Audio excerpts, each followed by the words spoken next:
I just woke up in the morning, then like a couple days ago, then I found out na may award pala ako. So like, I'm just thankful to Lord God na yun, I got this award. Because not every kid gets have awards like this. Pakiramdam na naging part ka nung Gilas team na nag-history nung nagkaroon ka. Well, I can't forget that moment. That's the best moment I've ever had in my life. So every day, I thank God for it. So that's just the best thing that's ever happened to me. Keeper, kamusta naman yung recovery mo from yung injury mo? Yun nga, na-clear ako like 3 months ago. So, continuous yung strengthening workout ko. So, I started training now with my team again 2 months ago. So, I'm feeling greater and stronger. Will you be able to play in the next Girls,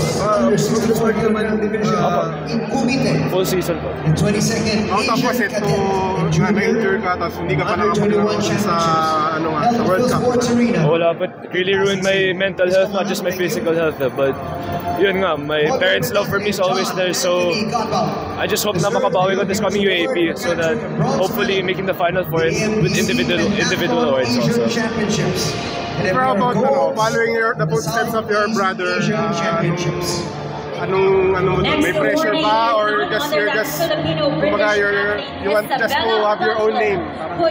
Ayun, it's a blessing to have a basketball pedigree sa family, pero I want to make my own name for myself, of course. Pero I'd always be thankful to my brother because he's there to guide me with all his experience. Our preparation for the upcoming UAAP season for LaSalle Sobel. So yun, hopefully to win the championship this year. Also joining the list is squash player Jonathan Reyes, who is cited for capturing the gold Wala akong commitment po. in the boys singles.